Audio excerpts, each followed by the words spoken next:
20h de la télévision du Burkina. Les titres de votre journal. Le ministre en charge de l'agriculture en tournée dans les 4 coins du Burkina. La campagne agricole connaît quelques difficultés en fonction des zones. Les semis sont au stade de montaison pour certains et de floraison pour d'autres. Le point des premières étapes de cette tournée dès le début de cette édition. Plus de 3 milliards de francs CFA pour la mise en œuvre de la phase 1 du programme d'appui aux réformes et aux élections. La Confédération suisse accorde également plus de 900 millions de nos francs à la radiodiffusion-télévision du Burkina. Les signatures marquant ces accords de financement ont été apposées cet après-midi même au cabinet du ministre de l'Économie et des Finances. La RTB qui affirme ne boycotter aucune activité d'aucun parti politique. Face aux accusations de certains leaders politiques, la directrice générale et son staff technique a tenu à corriger des propos jugés diffamatoires. Le point dans ce journal. Bienvenue à tous. Depuis le 18 août dernier, le chef du département de l'agriculture est sur le terrain. Il s'agit pour François Lompo d'apprécier les conditions réelles que vivent les agriculteurs. C'est ainsi constater l'état d'avancement des semis dans des champs des régions du centre et du centre-sud. Le point de cette étape de la tournée, c'est avec Salidoussa. En ce mois d'août, la saison pluvieuse semble bien installée. Et c'est la période choisie par le ministre François Lompo pour effectuer sa tournée agricole 2015. À Komsilga et à Kinfangé dans la région du centre, les spéculations sont au stade de montaison pour le maïs bara et au stade de ramification pour le niébé comme Kali. Une situation qui réjouit le ministre et sa délégation. Vous aurez constaté que depuis la première exploitation, en passant par le champ école des producteurs et surtout ici, on peut dire que dans la zone centre, en tout cas pour les parties que nous avons vues, on peut dire que nous sommes à un stade végétatif qu'on peut considérer que c'est bon. Malgré l'installation tardive de pluie et certaines difficultés, les producteurs espèrent de meilleurs rendements. Le retard passé, il ne va pas nous mettre en retard vers la fin. Nous souhaitons et on prie Dieu qu'il termine bien. Le bas-fond risicole de Gauguin dans la commune rurale de Koubri a aussi reçu la délégation. Contrairement à la région du centre, les semis au centre-sud sont au stade de floraison. Une avancée due à l'esprit entrepreneurial de certains agriculteurs. J'ai commencé les travaux très tôt. Quand les premières pluies sont tombées, j'ai labouré d'abord mon champ. Ensuite, j'y ai versé du fumier. Enfin, j'ai sémé. Et voilà ce que cela donne.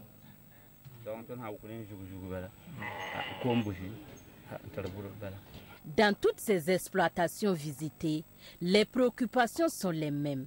L'installation tardive des pluies, le manque de matériel agricole adéquat, la mise à disposition tardive des intrants.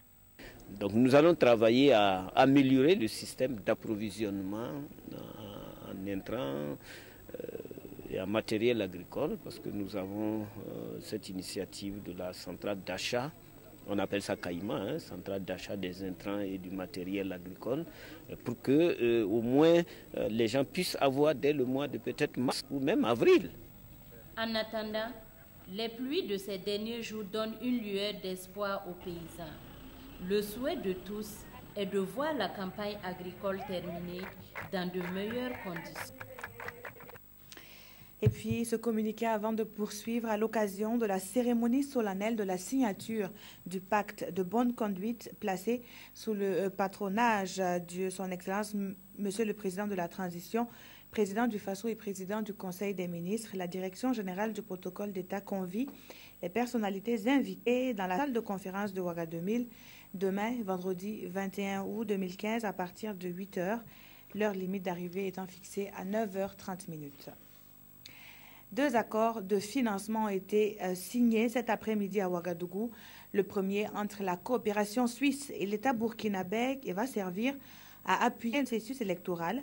Le second, toujours entre la coopération suisse avec cette fois la radiodiffusion-télévision du Burkina, les différents montants et la portée de ces accords avec Nong Bakouda et Abdel Aziz Yagibou. Une poignée de main, symbole d'un partenariat qui va se renforcer entre la Suisse et le Burkina. Elle traduit un élan de solidarité de la coopération suisse envers l'État burkinabé. Élan qui vaut par ses ceintures plus de 4 milliards de francs CFA. Les bénéficiaires directs de cette manne financière sont le programme d'appui aux réformes et aux élections et la radiodiffusion-télévision du Burkina. Ça entre dans le cadre de notre appui bilatéral au Burkina Faso, dont nous avons célébré, je rappelle en passant, cette année 40 ans. Donc ça fait depuis 40 ans que l'on collabore ensemble, le Burkina Faso-Suisse, pour la promotion du développement de ce pays. À quelques semaines des élections couplées, cet appui vient ôter une autre épine du pied d'un Burkina en quête d'une consolidation de sa démocratie. C'est un accord qui consacre sous forme de subventions plus de 3 milliards de francs CFA pour la mise en œuvre du programme d'appui aux réformes et aux élections. Tout appui tendant à renforcer les capacités de la CENI, ou bien tout appui tendant à amener les citoyens à mieux exercer leurs droits dans le cadre des élections à venir ne peut être qu'une bonne chose. Pour la RTB, en phase de reconstruction, cet appui de la coopération suisse, estimé à plus de 900 millions de francs CFA, soulage autant qu'il motive. Et vous savez qu'on est dans un contexte économique difficile. Le gouvernement n'a pas pu faire de très gros investissements, même si des mesures ont été prises pour appuyer la RTB. C'est donc une mesure qui ne peut que nous rendre contents et heureux, d'autant plus que ça permettra de renforcer les capacités de la RTB, acheter du matériel, et dans cette période électorale, mener la réflexion pour le changement du statut vers un média de service public. Pour être à la hauteur des défis de l'heure, la RTB, tout comme les acteurs chargés des réformes et des élections, souhaite voir la chaîne de solidarité s'allonger. Malgré justement ces moyens limités et affaiblis depuis les casses d'octobre dernier, la chaîne publique du Burkina ne se départit pas de sa mission d'informer. C'est ce qu'ont rappelé les dirigeants de la RTB dans la matinée de ce 20 août. Entre les accusations de certains leaders politiques et le respect des lois nationales, la directrice générale et son staff technique ont tenu à faire le point pour éclairer l'opinion publique. Suivez plutôt ce compte-rendu signé de Paul-David Bambara et Foussé Nikindo. Un langage de vérité, une exigence de transparence. C'est l'exercice auquel s'est livrée ce matin la directrice générale de la RTB, la radiodiffusion-télévision du Burkina et son staff à ce point de presse. Preuve à l'appui, entre autres, un monitoring du temps d'antenne des partis politiques sur la télévision du Burkina, un exposé des faits. Les animateurs de la conférence de presse se sont voulus complets dans l'information. Pour eux, la RTB a été parmi les premiers médias, juste après l'insurrection d'octobre 2014, à donner la parole au Congrès pour la démocratie et le progrès. Et dès le départ, la direction générale de la RTB a adressé des correspondances aux partis politiques en leur attribuant 15 couvertures mensuelles et demandé également leur calendrier d'activité. Si la majorité des partis politiques sont conformés à cette sollicitation, la RT avoue que le CDP, le Congrès pour la démocratie et le progrès, a préféré jouer aux abonnés absents. Aujourd'hui, déclarer que la RTV boycotte les activités de l'ex-parti majoritaire, c'est faire preuve de diffamation, dira sans détour Daniel Bougaïri. Notre objectif, ce n'est pas de répondre à ceux qui nous flèchent, mais c'est surtout de donner l'information juste à l'opinion publique et d'éviter qu'on manipule, parce que vraiment c'est très dangereux. On dit qu'on va venir casser, ça sera pire que les 30 et 31. J'avoue que ce n'est pas responsable. La RTB affirme en outre ne pas se laisser distraire. Elle impose l'exigence de respecter les décisions du Conseil supérieur de la communication tout en se conformant à un devoir d'informer. Du tout. Les plaisantins, il y a les gens qui pensent qu'ils sont de fait prioritaires. Nous, on ne fait pas de classement de ces partis politiques. Vous êtes tous logés à la même enseigne. Et c'est ce que le CRP ne comprend pas. Pour la campagne électorale à venir, la chaîne publique assure qu'elle ne ménagera rien pour son professionnalisme quant à une couverture médiatique équitable, équilibrée et transparente. Elles sont 600 candidates aux élections législatives réparties dans 12 formations politiques à prendre part à la formation initiée par le NDI et l'ambassade de Suède au Burkina. Même si le quota genre n'a pas été respecté dans l'ensemble, il faut que les quelques femmes candidates amorcent ces échéances avec efficacité. C'est tout l'enjeu de la formation qui se tient à Ouagadougou, nous disent Mamadou Dabiré et Amil Al-Saga.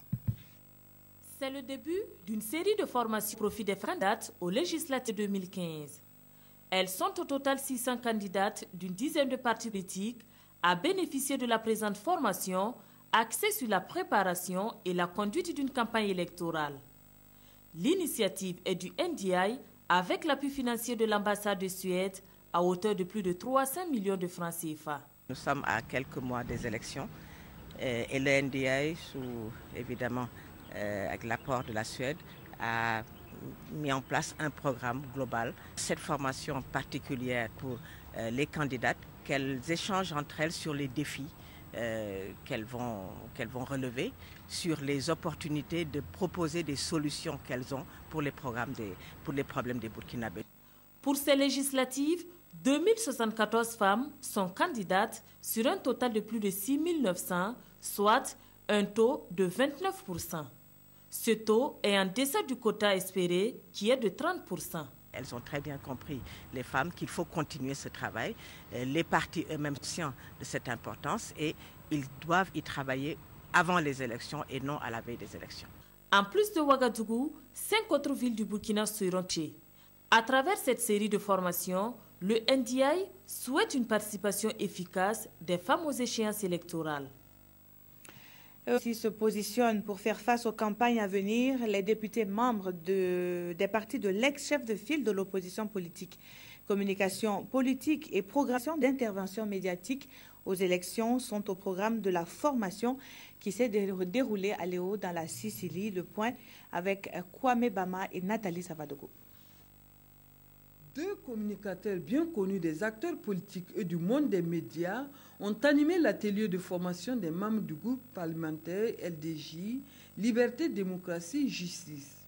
Le professeur Serge Théophile Baliman et le commissaire de la Commission électorale nationale indépendante, Wilfried Bako, dont les exposés portaient respectivement sur la communication politique et la programmation des interventions médiatiques aux élections d'octobre 2015 et janvier 2016.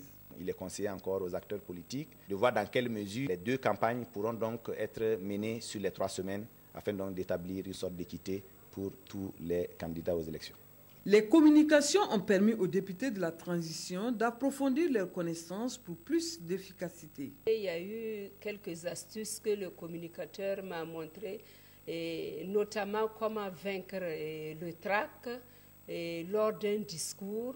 Et également, j'ai été outillée dans le domaine de l'improvisation des discours. Les participants se sont engagés à faire désormais attention aux mots qu'ils emploieront dans leur message et au comportement qu'ils adopteront.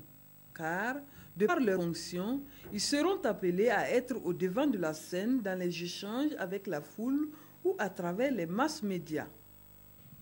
Les agents de sécurité, eux également, se doivent d'être bien outillés pour les échéances électorales. La Direction générale de la police nationale a pour se faire initier une séance de mise à jour sur des points précis. Il y a par exemple la gestion des files d'attente, les systèmes d'escorte, mais aussi la gestion d'éventuelles émeutes. Adama Giti, Ismaël Diloma, Sirima. Les forces de sécurité préoccupées par la sécurisation des élections à venir. Ces officiers de la région du centre estiment que 50% des défis à relever pour avoir des élections sans heurts sont dans la capitale. Ils se préparent ainsi à gérer les antagonismes qui pourraient naître dans la ville de Ouagadougou. Si, à travers les éléments d'information que nous avons, nous nous rendons compte que nous pouvons désamorcer le mécontentement des gens avant qu'il n'y ait affrontement, c'est ce que nous allons proposer que l'on fasse. Maintenant, si nous nous rendons compte que nous ne pouvons pas désamorcer et que les choses vont aller en confrontation, nous n'avons pas le choix. Nous allons être obligés donc de bander les muscles pour essayer de faire le moins de dégâts possible. Ces responsables des différentes unités de la police nationale ont également eu à des modules tels que les systèmes d'escorte, la gestion des files d'attente, ainsi que la communication avec les électeurs pour gérer les frustrations. Donc, maintien de l'ordre, renseignement, communication sont des éléments que nous essayons de combiner pour permettre à nos hommes d'être vraiment au top pendant la période, avant d'abord les élections, pendant les élections et après les élections. Cette formation dans la région du centre est la dernière d'une série qui a débuté le 13 juillet dernier. Elle a touché les 12 autres régions et a concerné principalement les chefs d'unité. C'est en septembre prochain que se tiendront les élections consulaires. Les membres des commissions d'organisation de ces échéances sont connus depuis ce matin. Ce fut également l'occasion de renouveler l'Assemblée consulaire de la Chambre des métiers et de l'artisanat. Anébier, Hortense, Evelyne Yélemou. Ils sont au nombre de 21, les membres de la commission d'organisation des élections consulaires de la CEMABF, la Chambre des métiers de l'artisanat du Burkina Faso. Installés ces jours, ils sont appelés à assumer cette fonction au moment où la première mandature de la CEMABF, entamée en 2010, arrive à échéance. C'est vrai qu'il y a eu des tractations et puis il y a eu des demandes de remplacer un peu le bureau qui était là. Mais on avait estimé que compte tenu de l'imminence à terme de cette mandature, il n'était pas nécessaire de procéder à un remplacement du bureau. Donc, comme nous sommes en train d'arriver au terme de ce mandat, il convient de mettre en place des instances qui ont procédé à l'organisation de ces élections. Selon le ministre du Commerce, c'est en septembre que vont se tenir ces élections consulaires si tout va bien. Il a été demandé aux nouveaux membres des différentes commissions de cultiver l'esprit d'équipe pour garantir la réussite de leur mission. À la primature, ce matin, les meilleurs élèves de la ville de Pau étaient à l'honneur. Leurs efforts scolaires ont payé et avec l'entremise du club UNESCO de la ville ont été reçus par le Premier ministre. Moment de vive émotion que nous comptent Jean Zongo et Zalissa Sanfo. Être meilleur de sa génération, cela a du mérite. Et ces meilleurs élèves de la ville de Pau ne sont pas prêts d'oublier leur visite chez le chef du gouvernement. C'est l'accomplissement d'un rêve longtemps nourri. Chaleureuse poignée de main. Et voici venu le temps des échanges. Moment tant attendu par ces élèves pour assouvir leur soif de découverte. Ils ont posé beaucoup de questions sur la vie du Premier ministère, les élections, le loisir du Premier ministre, tout ça a été posé. Il a été ouvert avec nous, il a su vraiment satisfaire notre curiosité. On a pu comprendre beaucoup de choses, comment le Premier ministère même fonctionnait. On a eu à vraiment comprendre comment ce ministère a fonctionné. On a aussi pu comprendre ce qui se passe réellement actuellement sur le territoire national. Bon, vraiment, on a été vraiment satisfaits. C'est une occasion aussi pour le Premier ministre de leur prodiguer des conseils. Le Burkina de demain, c'est vous. Oui, c'est vous. Il faut que vous travaillez. Il faut que vous dites que les pays qui sont développés aujourd'hui, hier, ils n'étaient pas mieux que nous. L'initiative est du club UNESCO de la ville de Pau. Une façon pour le club d'encourager ses élèves à toujours exceller. Comment se porte le processus de décentralisation au Burkina Faso, un processus qui a connu un nouveau tournant en mai 2014 avec la formulation de nouvelles orientations a fait l'objet donc d'une rencontre à Ouagadougou. Il s'agit là de faire un état des lieux de la décentralisation. Relwende, Céline Ilboudo. Ces forats régionaux visent à présenter le rapport provisoire sur l'état des lieux de la décentralisation lancé en 2014. De ce rapport, il ressort un inventaire des acquis et des insuffisances dans la mise en œuvre de la décentralisation. Au titre des acquis, on peut déjà noter que c'est la pleine participation des populations à la promotion du développement. Ça, c'est indéniable, c'est un acquis majeur qu'il faut relever. Quant aux insuffisances, on peut noter le faible accompagnement des services techniques au processus de décentralisation qui est engagé il y a plus de 2 décennies. La présente rencontre régionale s'inscrit dans le processus de formulation de nouveaux référentiels devant permettre de promouvoir le développement à la base et de renforcer la gouvernance locale. L'utilité de ce rapport qui sera validé au niveau régional, c'est de permettre au gouvernement de s'orienter sur de nouvelles pistes. Le rapport provisoire sur l'état des lieux de la décentralisation sera soumis à des recommandations pour sa finalisation dans tous les chefs-lieux de région du Burkina Faso. On en trouve de tous les noms, mais aussi de toutes les qualités sur le marché. Les eaux en sachet vont désormais connaître une double vérification. Un comité technique de certification des eaux préemballées a été installé il y a quelques jours et ses membres du dit comité sont actuellement en formation. Le point avec Albéric Bationo. Le marché burkinabé est inondé par des eaux en sachet de toutes les qualités. Dans le but de promouvoir la qualité de ces eaux, le ministère en charge du commerce s'est doté de l'Agence burkinabé de normalisation de la métrologie et de la qualité. Le présent atelier a pour objectif d'installer le comité qui va veiller au processus de mise en sachet de ces eaux préemballées, mais aussi de les former sur le concept de la certification. Nous avons procédé donc à l'installation des membres du comité technique de certification. Il est donc bon, étant donné donc la sensibilité de la question, que nous puissions véritablement donc mettre en place ce comité qui va donc veiller pas seulement sur le produit final, mais aussi sur le processus même de mise en sachet, n'est-ce pas, donc, de ces eaux-là, afin, n'est-ce pas, donc, d'assurer, n'est-ce pas, donc, toute la qualité requise à ces produits. 2 jours durant, ces acteurs vont poursuivre les activités de certification entamées depuis 2014. Pour se voir délivrer un certificat, une entreprise doit respecter un certain nombre de conditions. Il y a essentiellement 2. L'entreprise doit avoir un diagramme de production clair et respecter les bonnes pratiques d'hygiène et de fabrication. Si l'entreprise respecte donc ces conditions, elle pourra transmettre sa demande à l'Agence burkinabé de normalisation de la métrologie et de la qualité qui va l'examiner. Pour faire face au changement climatique qui joue un rôle prépondérant dans la physionomie de nos saisons agricoles, un comité va être mis en place. Celui-ci va avoir une portée nationale et devra réunir plusieurs acteurs et experts du domaine. Pour l'heure, l'on s'attelle à définir les attributs et la composition de ce comité. Précision avec Yacouba Gamene et Boumayanest Nebié. C'est réel et c'est connu. Les changements climatiques ont des conséquences négatives sur l'homme et son environnement. Les sécheresses et les inondations inattendues sont des manifestations courantes de ces changements climatiques. C'est pour mieux faire face au phénomène que le Burkina entame ce jour la création d'un comité national devant traiter de ces questions.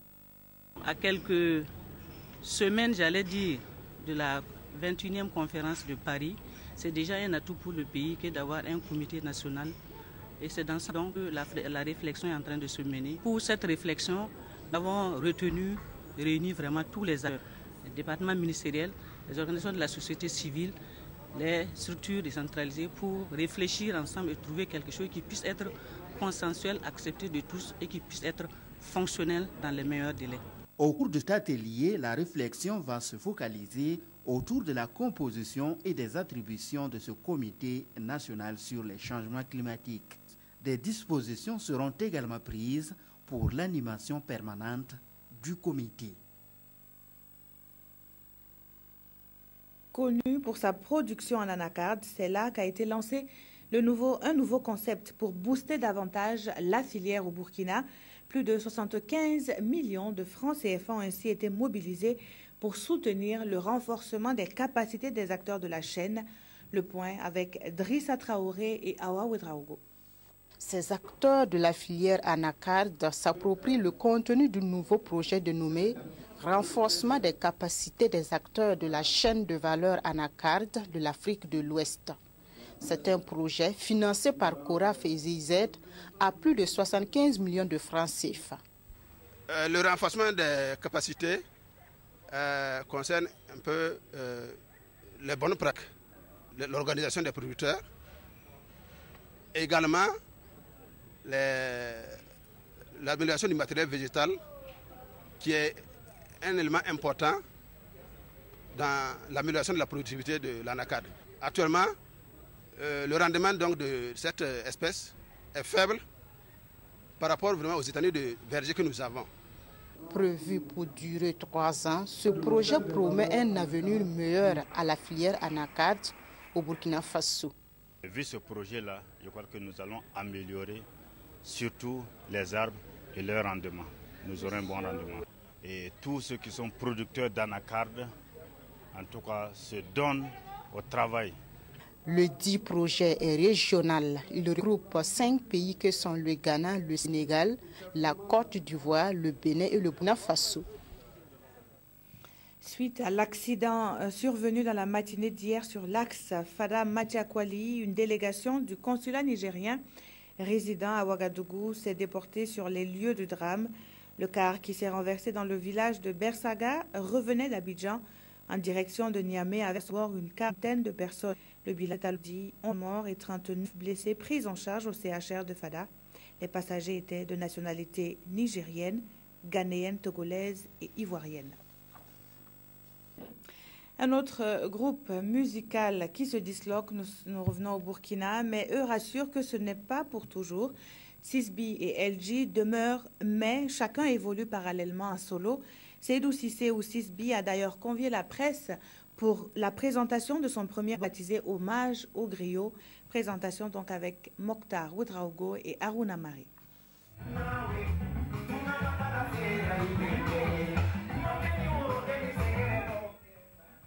C'est une carrière solo qui s'ouvre désormais à 6B. Pendant 6 ans environ, il a cheminé en duo avec Elgi et à l'actif du groupe 2 albums. Hommage au griot, c'est le nom de baptême de son tout premier album qu'il met à la disposition de ses fans. Traditionnellement, chez moi, au village, je ne devrais pas chanter du tout. Si aujourd'hui, la conjoncture socio-économique fait que les griots permettent à ceux qui ne sont pas griots de chanter, je me dois de leur rendre hommage. L'album comporte 12 titres. Les thèmes abordés dans la chanson sont d'abord hommage, le nom de l'album, hommage au griot. Il y a Tunkalon, qui veut dire si je savais. Il y a Tunga, qui veut dire aventure. Les titres du nouvel opus sont chantés en français ou en doula et enregistrés en live selon 6B. L'album ne met pas fin à l'existence du groupe. Entre 6B et LG, ce n'est pas du tout fini. Et je pense qu'il n'est pas question que ça finisse. Il n'y a pas de raison d'ailleurs pour que ça finisse. 6B et LG sont allés d'un consensus de faire des albums solo et de garder le groupe 6B et LG. Je tiens à ce groupe, j'aime bien ce groupe auquel je dois tout. Cette dédicace marque la sortie officielle de l'œuvre dans la capitale. Avec Hommage au griot, l'artiste est allé à la conquête de la scène internationale. Et puis cette information sportive en bref, le Solitas COSAF, c'est l'affiche de la finale du tournoi international de la solidarité des centres de formation. En demi-finale jouée cet après-midi même au stade municipal de Ouagadougou.